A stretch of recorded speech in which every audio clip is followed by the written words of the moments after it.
بسم الله الرحمن الرحيم. السلام عليكم ورحمة الله وبركاته.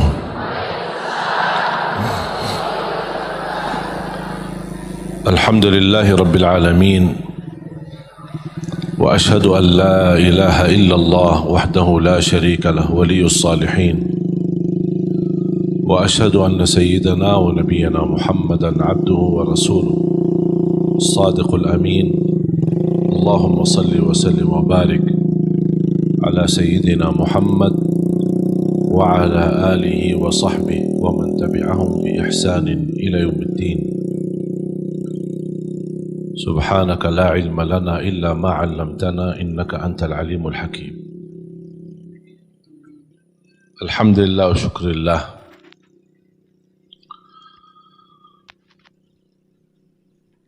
Selalu kita bersyukur kepada Allah Subhanahu wa taala atas kelimpahan banyak nikmat. Nikmat terbesar nikmat Islam, iman. Nikmat umur, sampai saat ini kita masih bisa beribadah. Masih bisa berbuat kebaikan. Dan ini murni karunia dan taufik dari Allah Subhanahu wa taala. Jangan ada yang merasa diri hebat. Aku lebih baik daripada yang lain. Aku bisa berbuat baik, orang lain tidak bisa. Itu bukan karena kehebatan kita atau kelebihan kita.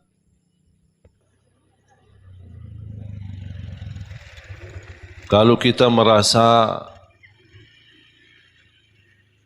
diri bisa berbuat sesuatu, berarti harus kita banyak istighfar.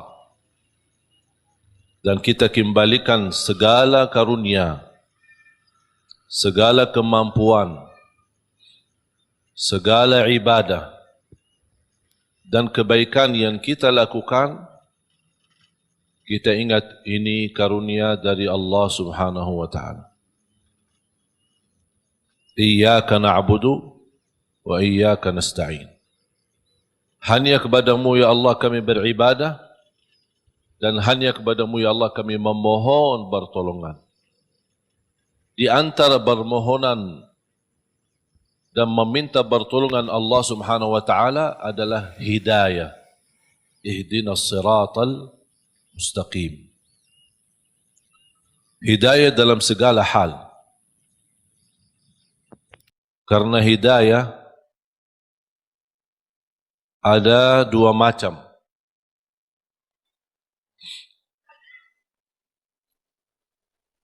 Hidayah dalalah atau irsyad. Hidayah irsyad atau dalalah. Maksudnya hidayah irsyad adalah ilmu yang kita belajari.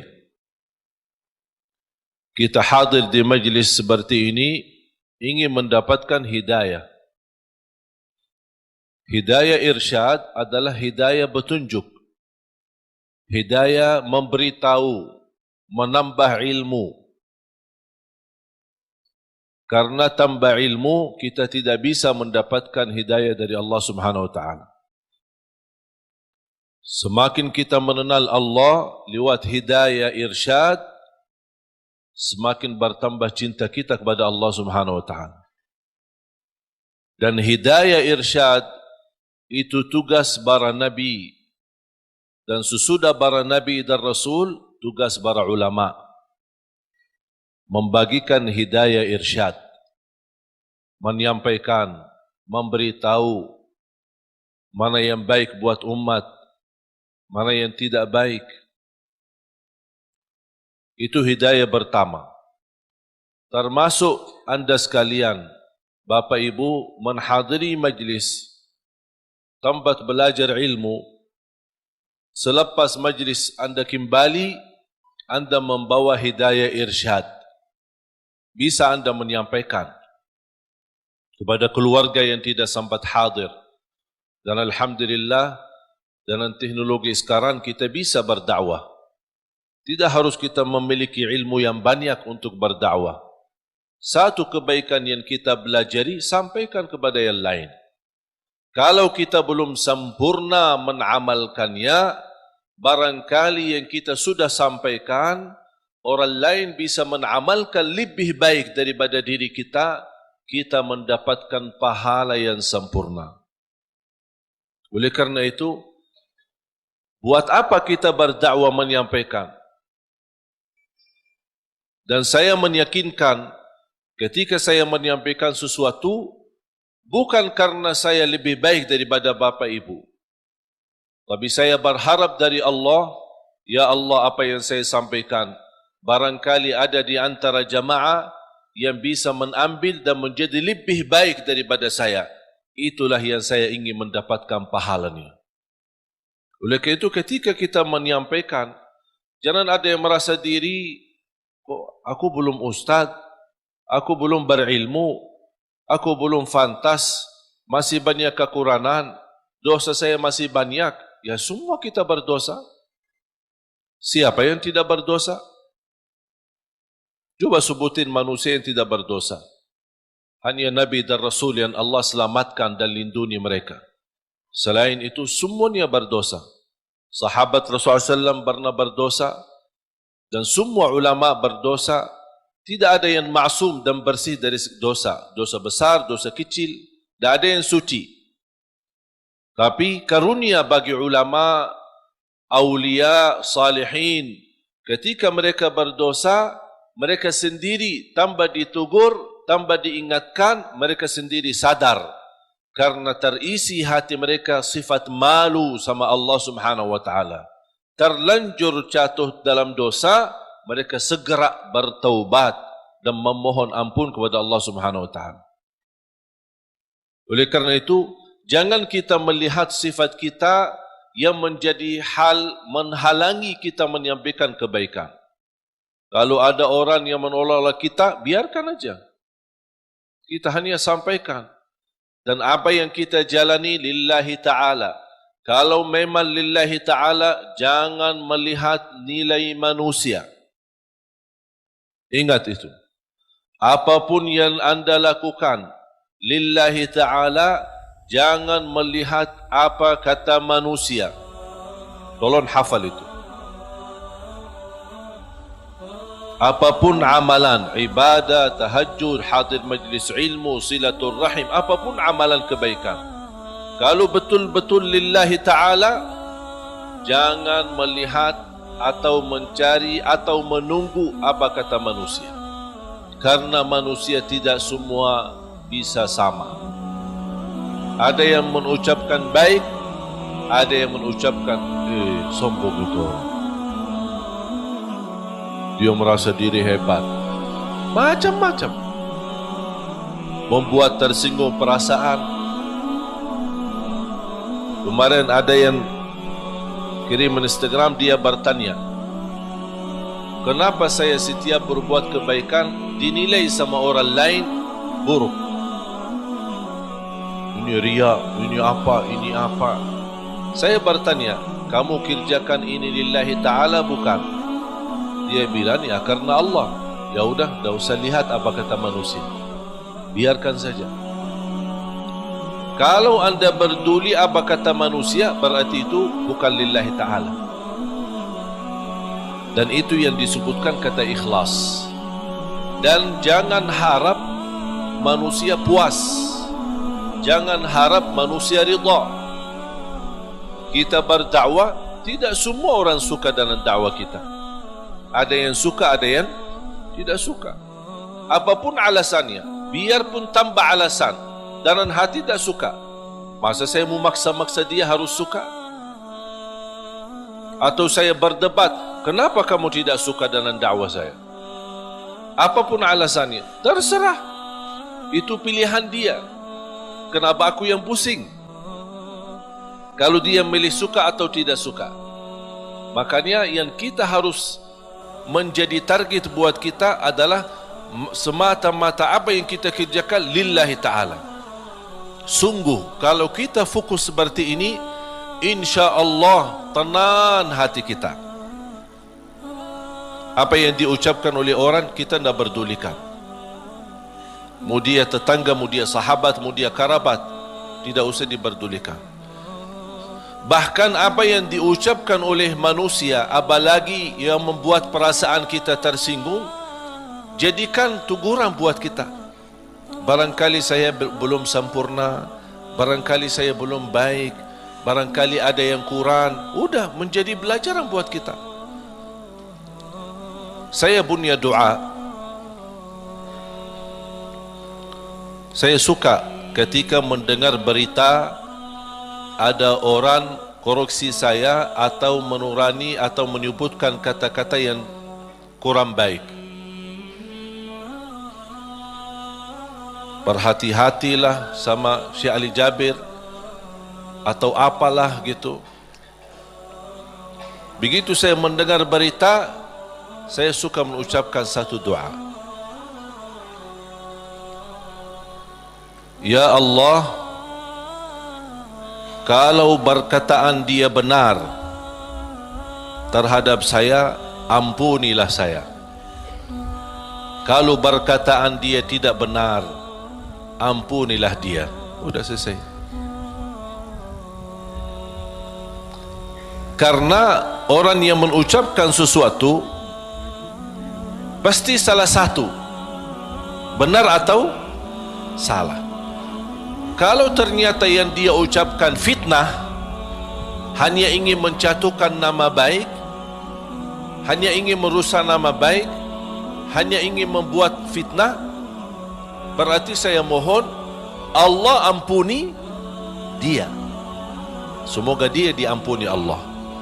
Tapi kalau apa yang dia ucapkan, oh ternyata benar, walaupun seberapa persen, oh benar, bagi saya ini menjadi pelajaran supaya saya lebih berhati-hati, lebih tambah ilmu, lebih mendalami agama, kemudian dan juga memohon ampun kepada Allah Subhanahu wa taala. Karena kita tidak maksum. Faham jamaah sekalian? Jadi tenang hatinya. Dengan ucapan orang yang jauh-jauh, malah kita yang pusing.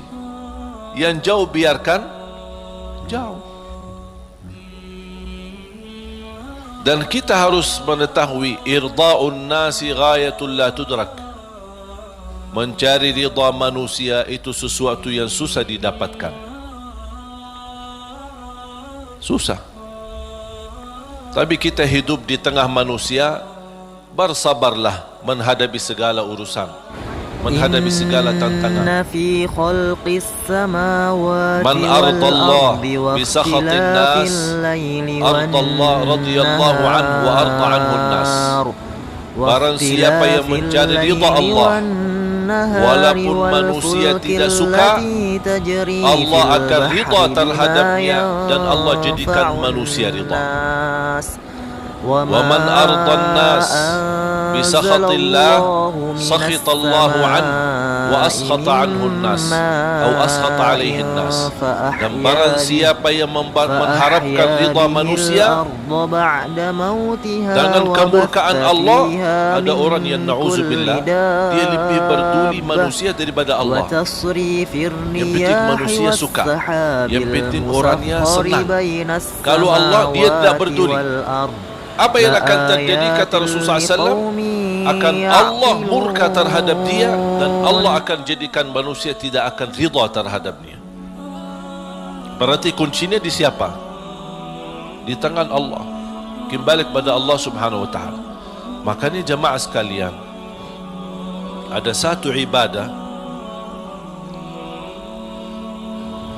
bagi saya beribadi seindah ibadah.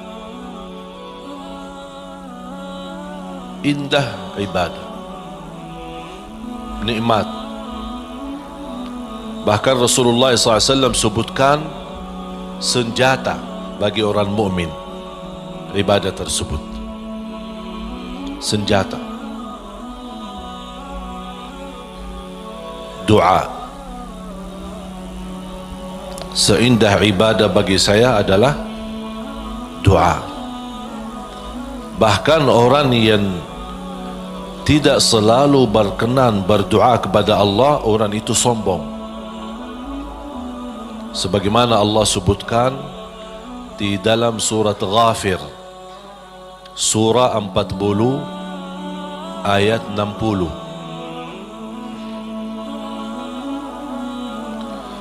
A'udzu billahi minasyaitonir rajim. Wa qala rabbukum ud'uni astajib lakum. Innal ladzina yastakbiruna an ibadati sayadkhuluna jahannama dakhirin. Sadaqallahul azim. Wa qala rabbukum ud'uni astajib lakum. Allah memerintahkan kalian untuk berdoa kepadaku, kata Allah, aku akan ijabah. Berarti kalau kita doa, berarti itu kan perintah. Ud'uni, perintah. Allah mengajak kita, memerintahkan kita berdoa. Dan Allah juga menjanjikan, astajib lakum, aku akan ijabah. Saya mengambil kesimpulan dari ayat ini, dan ada ayat yang lain. Saya suka berdoa seperti ini. Ya Allah, aku berdoa memohon kepadamu sesuai perintahmu. Sesuai perintahmu. Karena yang memerintahkan kita doa siapa? Allah. Ya Allah, aku berdoa memohon kepadamu atas perintahmu. Ya Allah, aku mohon diijabah sesuai janjianmu. Bisa enggak hafal doa ini? Nah, ini doa saya. Bisa? Itu kalau bahasa Arab namanya ta'wilul Quran. Namanya ta'wil Al-Quran. Mengambil ayat, memahami ayat tersebut dan bisa mengeluarkan doa dari makna daripada ayat itu. Allah memerintahkan kita berdoa dan Allah janji akan terima. Ya Allah, aku berdoa sesuai perintahmu. Karena Allah memerintahkan saya berdoa, aku berdoa. Tapi aku mohon diijabah sesuai janjianmu. Karena sungguh innallaha la yukhliful mi'ad. Allah tidak mengingkari janji. Sebenarnya mengucapkan doa atau melafazkan doa itu kembali kepada kemampuan kita masing-masing. Tidak harus sesuai kata yang saya sampaikan, tapi yang saya harap Bapak Ibu fahami apa yang saya makna, apa yang saya maksud dan ucapkan. Bisa Anda membuat ucapan sendiri yang bisa menjadi tanda hubungan Anda sama Allah Subhanahu wa taala. Karena doa adalah hubungan hamba sama Allah. Ada satu ayat di suratul Baqarah 186. A'udzu billahi minasy syaithanir rajim. Wa idza sa'alaka 'ibadi 'anni fa inni qarib. فإني قريب أجيب دعوة الداع إذا دعان فليستجيبوا لي وليؤمنوا بي لعلهم يرشدون.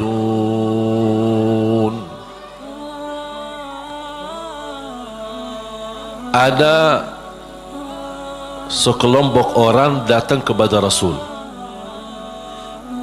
Ini sebab nuzul ayat ini. Arabbuna qaribun fanunajih am ba'idun fanunadih. Mereka bertanya sama Rasulullah SAW, "Ya Rasulullah, apakah Allah dekat? Cukup kami bermunajat fanunaji, atau Allah jauh perlu munadat?" Munadat dalam bahasa Arab panggilan bagi orang yang jauh. Munadat. Kalau munajat, orang yang dekat.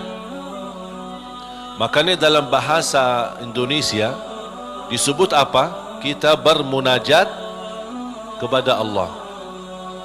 Makanya ada sahabat bertanya, "Ya Rasulullah, apakah Allah dekat? Cukup kami munajat."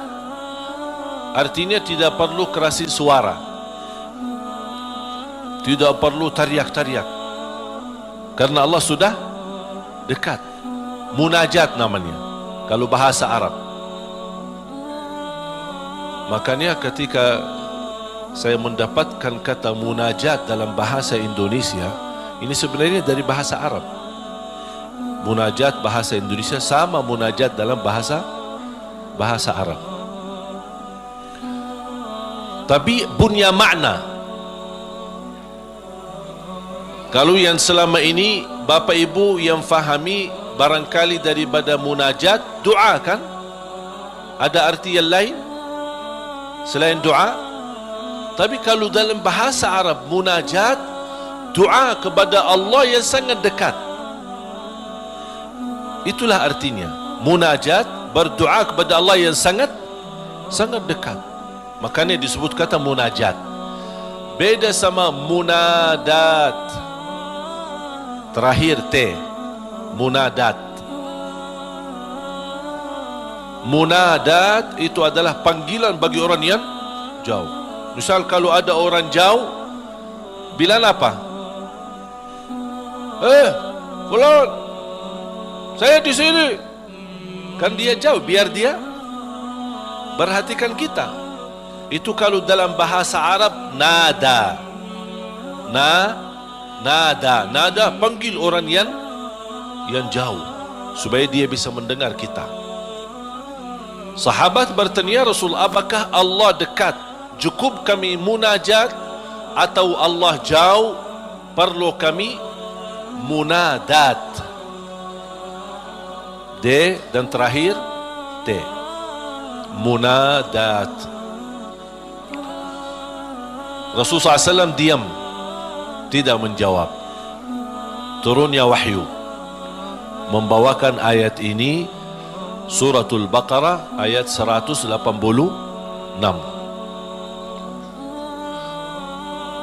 Kata Allah Subhanahu wa taala kepada Nabi Muhammad, kalau ada yang bertanya apakah aku dekat, wa idza sa'alaka ibadi anni, atau jauh, jawablah, fa inni qarib, aku sangat dekat. Fa inni qarib ujibu da'watad da'i idza da'an. Menijabah doa orang yang berdoa. Ini jaminan. Ujibu da'watad da'i idza da'an. Jadi jangan ada bahasa yang berkata doa aku tidak dijabah. Itu salah. Karena Allah berfirman, bahkan ada ikatan, yang berdoa kepada aku ijabah. Artinya apa? Yang tidak berdoa kepada aku, buat apa aku ijabah? Betul enggak? Berarti Allah sudah kaitkan yang berdoa yang tidak berdoa, tinggal anda milih. Tapi tidak boleh ada bahasa aku berdoa tapi kainnya diijabah. Oh, berarti salah kita. Tidak sesuai kalamullah, tidak sesuai ayat Al-Quran, bahkan tidak sesuai janji Allah, sebagaimana kita baca tadi di surat Ghafir, surah 40 ayat 60. Jadi jamaah sekalian, ketika berdoa yakini Doa itu bukan terpilih untuk seorang tertentu.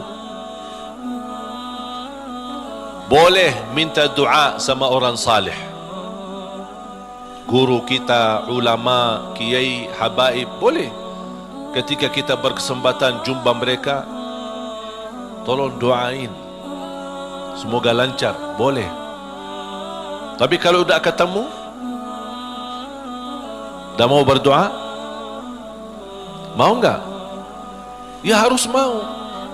Masa tunggu-tunggu orang-orang yang salih datang baru kita minta? Atau kita capek cari ke sana kemari? Kalau kita kebetulan di tempat yang tidak ada orang salih, bagaimana? Masa tidak mau berdoa? Kalau tidak mau berdoa, itu justru tanda orang sombong. Berdoa dengan keyakinan Allah pasti ijabah. Jangan ada sedikit keraguan, apakah mau enggak Allah terima doa saya? Fantas enggak saya diterima doa? Perbuatan perilaku saya seperti ini. Jangankan doa kita. Kira-kira siapa yang lebih jahat? Kita atau setan? Hah? Oh, jawab dong. Oh, kalau ada yang jawab, aku lebih buruk dari setan, na'udzubillah ini. Ini kenal diri banget ini. Tak ada yang lebih buruk dan jahat daripada setan. Setan pernah berdoa, Allah ijabah doa ini. Apalagi kita. Setan yang sudah namanya seburuk makhluk, yang sudah terancam di masuk neraka, yang sudah berupaya untuk mengajak manusia masuk neraka, pernah berdoa. Tahu enggak doanya apa? Ketika dia menolak perintah Allah bersujud kepada Nabi Adam, Allah usir dia dari rahmatnya, dan Allah subhanahu wa ta'ala ancam dia masuk neraka. Apa permintaannya? Dia minta satu, kalau memang seperti ini, ya Allah, mohon panjangkan umur saya sampai hari kiamat. Satu-satunya makhluk yang umurnya panjang sampai hari kiamat itu syaitan. Masih hidup. Sampai akan datang satu saat, itu menjadi salah satu ciri hari kiamat. Di akhir zaman, sudah di ujung dunia, Allah kirimkan sebuah angin. Setiap manusia beriman mencium angin itu, dihirup angin itu, akan langsung mati. Yang hanya tersisa di muka bumi, yang tidak ada orang mengucapkan la ilaha illallah. Habis. Dan mereka sendiri yang nanti yang menjadi seburuk-buruk manusia di muka bumi, yang tidak ada sedikit pun beriman kepada Allah subhanahu wa ta'ala. Dan mereka yang akan menghadapi proses kejadiannya hari kiamat, sampai mereka mati semua total, baru Allah subhanahu wa ta'ala memerintahkan malaikat Israfil untuk meniup, dan kemudian keluar suara yang kencang, dan dihidupkan semua manusia kembali, yang baik, yang buruk, yang salih, yang talih, yang beriman, yang tidak beriman, semua akan dihidupkan kembali sama-sama. Jadi syaitan diijabah doanya. Kira-kira mana yang lebih fantas diijabah doa, syaitan atau kita? Kita sujud karena Allah, ibadah karena Allah. Cukup di hati memiliki iman kepada Allah, itu sudah cukup menjadi bukti diijabah doa kita. Apalagi kalau disertai dengan berbuat kebaikan yang lain. Jangan ada yang membuat kita putus asa. Salat kita jarang, atau banyak lambat salat, atau ketiduran salat. Yang namanya manusia, bertaubatlah. Taubat. Suka ketiduran salat subuh, insya-Allah ada satu saat taubat, insya-Allah bangun salat subuh. Jangan menjadikan dosa membuat kita putus asa dari segala hal. Semuanya berdosa, bahkan harus berdosa. Tak ada manusia yang tidak berdosa. Sampai Rasulullah SAW bersabda, bukan kata saya, tapi itu bersabda Rasulullah SAW, kullu ibnu Adam khata', semua keturunan Adam bersalah, berdosa. Wa khairul khatta'in at-tawwabun, tapi yang baik atau yang terbaik di antara yang bersalah, yang suka bertaubat. Siapa yang makhluk yang tidak berdosa? Tahu enggak? Malaika. Malaika satu-satunya makhluk yang tidak boleh berdosa. Tidak boleh berdosa, tidak boleh lupa, tidak boleh lelah, tidak boleh capek, dan ibadah seterus-terusnya sampai mati. Mengapa? Karena Allah menciptakan mereka seperti itu. Allah menciptakan malaikat dari cahaya. Tugasnya la ya'suna Allah ma amarahum wa yaf'aluna ma yu'marun. Sebagaimana Allah Subhanahu wa taala berfirman di surah At-Tahrim, sifat mereka, karakter malaikat adalah mereka tidak pernah berdosa dan bermaksiat terhadap perintah Allah Subhanahu wa taala, dan selalu mereka mengikuti dan melaksanakan perintahnya. Itu malaikat. Makanya tidak ada malaikat yang diajak bertaubat. Tapi kita manusia harus berdosa. Sebagaimana bersabda Rasulullah SAW, semua keturunan Adam bersalah, berdosa.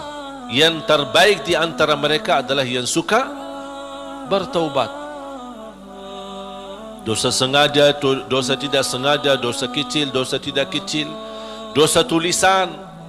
Sekarang karena kita bergaul dengan sosial media, pasti ada kata-kata.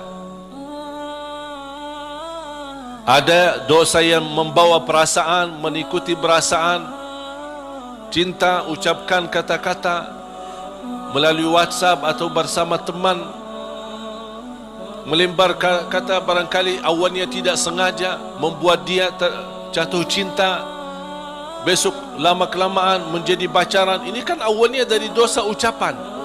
Ketik namanya, ketik dosa. Diketik dosa itu, ketik, tik, tik, tik, tik. Awalnya enak kan? Awalnya hanya ngobrol kan? Ngobrol biasa. Lama-kelamaan ada ucapan. Berapa ketikan kita yang bertahun-tahun atau berbulan-bulan, berapa banyak yang kita, berapa kata? Cuba. Makanya bayangkan jamaah sekalian, karunia dari Allah. Kalau setiap kata yang kita tuliskan ini dosa dan maksiat, Allah hukum kita, habis. Sudah habis kita. Berapa ucapan yang kita ucapkan? Apakah anda bisa jamin segala ucapanmu 100% bersih? Tidak bisa. Ada yang anda ucapkan tanpa sengaja membuat orang lain tersinggung, itu dosa. Membuat orang lain sakit hati, apalagi kalau sengaja. Makanya kenapa kita disuruh banyak istighfar? Karena dosa-dosa yang kita lakukan, tanpa kita sadari, mudah-mudahan diampuni Allah Subhanahu wa taala. Makanya salah satu karunia, kata Rasulullah SAW, wassalatu ila salat mukaffirat. Salat dengan salat selanjutnya di antaranya adalah terhapus dosa-dosanya. Dari hari Jumat ke Jumat berikutnya terhapus di antaranya dosa-dosa kita. Dari Ramadan sampai Ramadan yang akan datang terhapus dosa-dosanya di antaranya. Dan ini kan karunia dari Allah. Kalau bukan karunia ampunan dosa-dosa itu, antara salat, antara azan dan iqamah, antara Ramadan sama Ramadan, antara Jumat sama Jumat, aduh, dosa kita bakal banyak sekali. Makanya ada seorang curhat kepada Imam Al-Hasan Al-Basri rahimahullah, aku dulu suka tahajud, tiba-tiba malas tahajud. Apa jawab beliau? Terikat dirimu dengan dosa. Yang membuat kamu berat bangun tahajud dosamu, bukan malas. Ada orang, kok kenapa malas? Bukan malas, tapi ada dosa yang kita lakukan. Barangkali belakangan kita sering membuat hati ibu kita sakit. Ibu mengharapkan sesuatu, tapi kita malah menolak, membuat dia tersinggung. Di saat kita duduk bersama ibu, kita tidak merasa hatinya tersinggung. Kita pergi tidur malam hari, kok dah bangun tahajud. Oh, ternyata dosa kesinggungan hati ibu membuat kita terikat, tidak bisa bangun tahajud. Apalagi dosa yang sengaja kita lakukan. Jadi ketika kita merasa kekurangan ibadah, segera bertaubat dan istighfar. Karena kekurangan ibadah bukan karena malasmu, bukan karena merasa diri sudah bosan beribadah. Tidak, pasti ada dosa. Harus bertanya diri, dosa apa yang saya lakukan sampai saya begitu malas ibadah? Dosa apa yang saya lakukan sampai sudah berubah sifat saya? Dulu saya suka salat di masjid, kok kenapa sekarang tidak suka ke masjid? Ada apa? Itu saking bahayanya dosa, sangat pengaruh dalam kehidupan kita. Makanya kalau kita terus beristighfar, selalu beristighfar, jangankan kita beristighfar karena dosa maksiat, beribadah saja kita butuh istighfar. Contoh, habis salat, Assalamualaikum warahmatullahi, Assalamualaikum warahmatullahi, terus Astaghfirullah. Kenapa? Apakah kita berbuat dosa? Apa itu salat dosa? Tidak, salat itu kebaikan. Tapi kenapa kita diminta habis selesai salat beristighfar? Seandainya ada kekurangan dalam salat kita, pasti kurang khusyuk, kurang ikhlas, banyak kekurangan dalam salat kita. Ya Allah, mohon diampuni dengan istighfar. Maka Rasulullah SAW sebagaimana diceritakan suka beristighfar dalam sehari lebih dari 70 kali. Ada satu riwayat 100 kali beristighfar. Bahkan kata Abdullah bin Umar radhiyallahu anhuma, saya duduk satu majlis sama Rasul, saya suka mendengar bisikan Rasul beristighfar, Rabbighfirli wa tub alayya innaka antat tawwabul ghafur. Rabbighfirli wa tub alayya innaka antat tawwabul ghafur. Ada satu riwayat, Rabbighfirli wa tub alayya innaka antat tawwabur rahim. Dalam satu duduk, sekali duduk 100 kali. Kata Abdullah bin Umar, saya mendengar bisikan Rasulullah SAW beristighfar seperti itu, Rabbighfirli wa tub alayya innaka antat tawwabul ghafur. Sudah hafal belum? Coba, Rabbighfirli wa tub alayya innaka antat tawwabul ghafur. Memohon ampun, mohon diijabah dan diterima taubatnya. Allah Subhanahu wa taala Maha penerima taubat dan Maha pengampun. Bapak Ibu jamaah sekalian dimuliakan Allah Subhanahu wa taala. Kembali lagi, semua berdoa. Jangan ada yang ragu-ragu terhadap doanya. Dan ingat, doa kita pasti diijabah, walaupun proses melalui 3 hal. Doa pasti diijabah, walaupun proses melalui 3 hal. Yang pertama, diijabah doa kita menolak takdir yang buruk, menghilangkan takdir yang buruk. Contoh, kita memohon, ya Allah kasih aku jodoh, tapi jodohnya belum datang. Ternyata dalam takdir, karena kita sering berdoa meminta sesuatu, Allah sudah ijabah, tapi Allah memilih daripada memberi jodoh, ada yang lebih daripada itu. Apa? ternyata ada takdir yang jauh lebih buruk daripada jodoh yang kita minta. Makanya Allah geserkan takdir buruk itu karena doa kita.